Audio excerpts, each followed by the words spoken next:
Hi and Assalamualaikum. My name is Nur Al-Hidayah. Now, could you imagine for a moment? It's Monday morning and you've just arrived at work.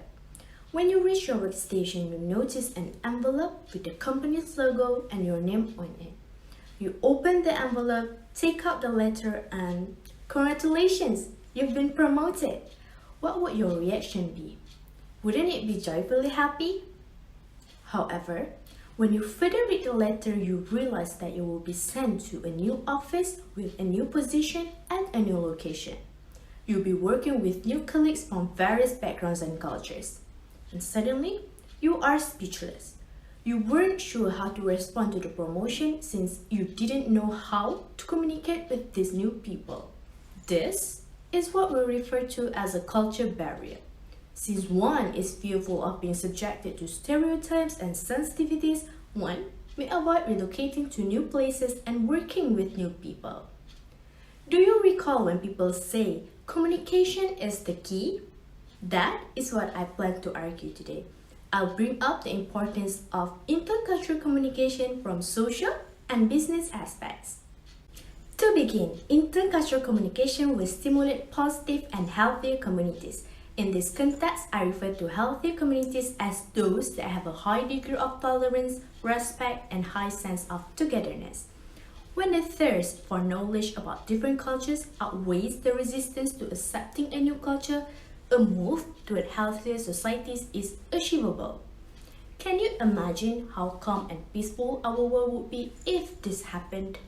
We may savor the benefits of fewer riots, less cyberbullying against culture, and most importantly, the continuity of a shared understanding. Even if the societies do not really share a similar spoken and body language due to distinct cultures, this will not be a big concern for healthy communities.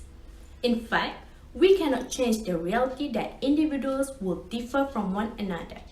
For instance, regardless of how much you adjust to Korean communities, if you were born in Malaysia, there will always be part of you that is innately Malaysian. It can be your dialect, or it can be the manner you eat with your hands. Somehow, there's room for differences. I will give you another example. Have you heard of interracial marriage? It happens when two persons of completely different races get married. Isn't that unique? That can be realized when individuals are inclined toward shared understanding and willing to explore life together, despite culture differences. Prince Harry and Meghan Markle, as well as Priyanka Chopra and Nick Jonas, are two lovely couples of different ethnicities who have actually married.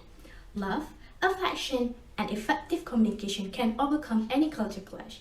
Thus, it is unfair to judge a book by its cover because culture cannot be used as a tool to evaluate a person's attitude or morality. On top of that, intercultural communication can improve business judgment and decision making. The inclusion of diverse angles will undoubtedly create better perspectives for business people by allowing them to share their thoughts and opinions. Give them an inch and they'll take a mile. Take Apple for instance.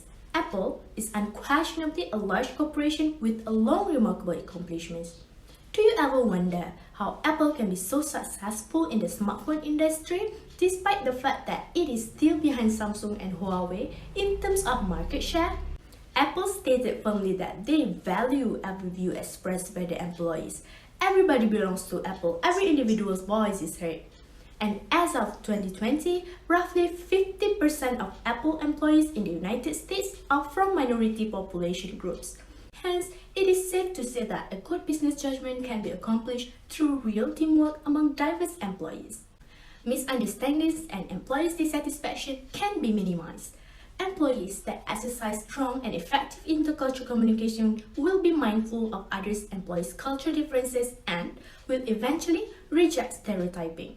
Thus, business people should act fast because time is money. In conclusion, cultures are the outputs of people. Cultures will always evolve, will always change and shift as new generations come in over the years. It is their nature to do so. That is why communication between people from various cultures is essential. It is also critical to underline that we reside in a multicultural society. Instead of being afraid of it, we should acknowledge that our diversity has only enriched our civilization. That's all from me. Thank you.